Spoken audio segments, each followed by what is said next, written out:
Hello, everybody. Today, I want to talk about what is yoga actually and why it could be very important for us in achieving the goal of our life. So that's what I want to talk about. Now, there are many conceptions about yoga, and the most common one is that, yoga, I saw somebody carrying a yoga mat down the street and going to the yoga studio, and they're going to do some exercises. And so many people think that yoga really means, in its most important sense, is that it involves some physical exercises. Now, although this has some place in yoga, it's really not. It's not really what yoga is about. And so there are a lot of misconceptions about it. And to let you know about it, one time, some years back, I was looking at a kind of a satirical or it was a cartoon about people doing meditation and what they're doing. So there's a whole like a circle of New Age yogis, and they have their eyes closed, and then there are thought bubbles above each person. So one person is thinking, "Yeah, I'm very good at this. I must be a saint or something." And then another person is saying, "Not a thought in my mind. Not a thought in my mind." So these are kind of comical things which go on in people's minds when we're doing meditation. But there is some importance in that last statement, which that person said, "Not a thought in my mind." So actually, in yoga circles, even in classical yoga circles, there was one school of thought that said yoga really meant the cessation of thought, when there is no more disturbance of the mind by these thoughts, when the mind is actually suspended, the mind is in a place of suspension, so there are no thoughts, just like that guy in the cartoon was trying to achieve, no thoughts. But if anybody's ever tried to do that, it's really impossible, because the mind always wants to find an object. So that's really not a profitable way of meditation, but we won't talk about that right now. But what we will talk about is what really is yoga. So it's not making the mind thoughtless, which is difficult and even impossible, but it's not that. And it's not making it senseless, like you have many different impressions, like you can smell something, you can taste something, you can feel something. Many kind of impressions are there. And it's not just to suspend those. Of course, if someone will punch me, I go unconscious, my mind is suspended, but I haven't achieved the goal of my life. To be in a complete state of senselessness is not the goal of life. So another and a better definition of yoga, what it really is, yoga means unification. So what are we unifying? What is becoming unified? So in its greatest sense, it means to unify the individual self with the cosmic self. So if I would say that, it sounds something very vast. So you don't have to be a philosopher.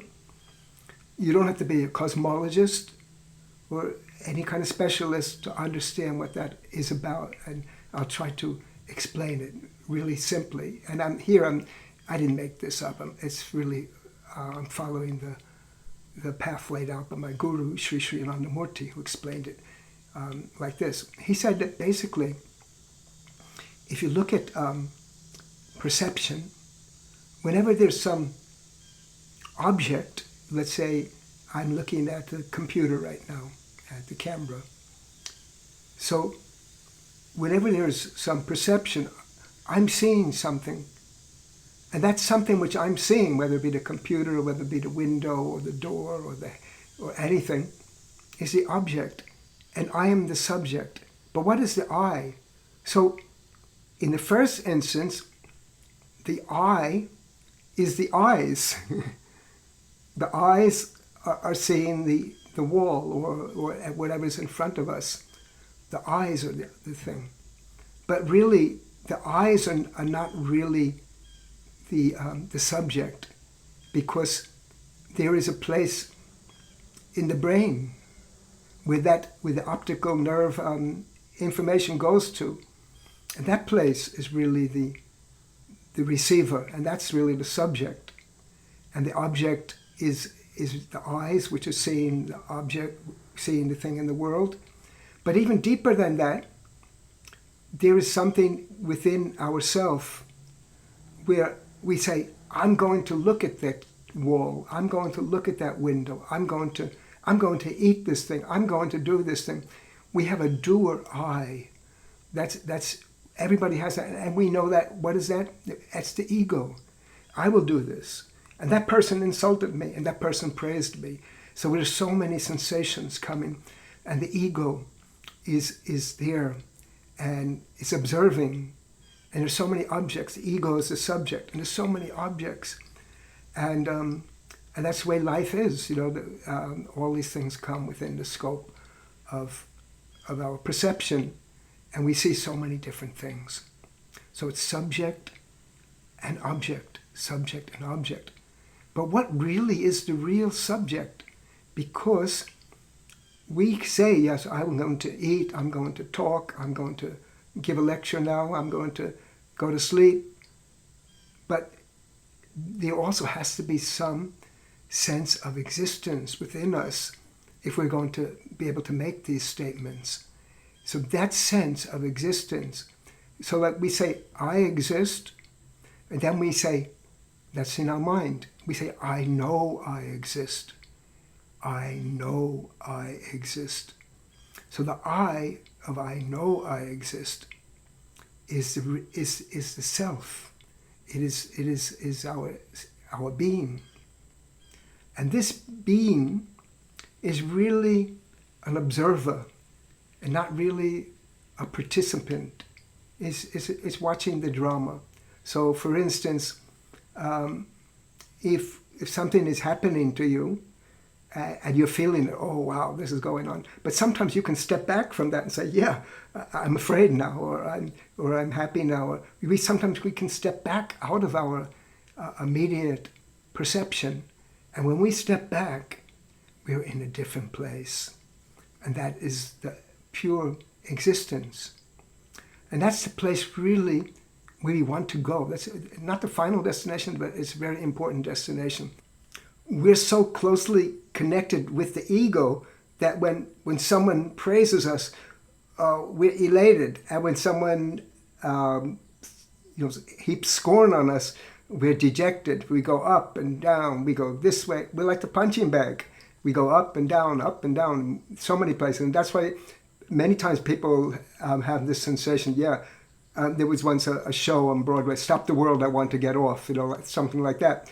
And we had that sensation that we want to just stop and get off. So actually, in meditation, really we want to stop the world in the sense that we want to withdraw from that identification with the ego, and we want to find that pure consciousness within us, that place of peace, a place which is unperturbed. So that is one of the goals of life, is to do that. Everybody wants peace. Even if you think, like you say, I have to have $1 million or this, but why do you want that? So then, if I have $1 million, then the boss can't yell at me anymore. I could go on vacation for a long time and nobody's going to bother. I'll have peace then. So we do these things, we want peace, but we don't get peace. And that's also one of the paradoxes of life, is that people don't get it. So the real destination of humans, what we want peace, and we want some kind of happiness that will never end. And what the yogis have said is that if you want that, then you have to unify with that inner self, that real self, the real you.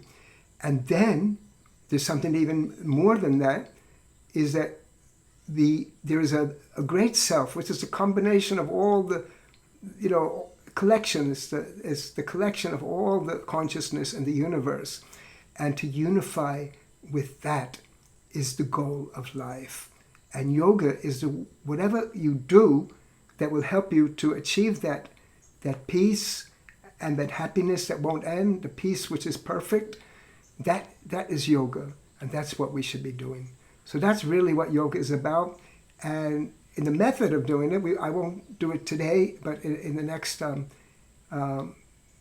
video, the next broadcast, then I will explain the method of doing it. And it's not as difficult as you might think, although it takes persistence.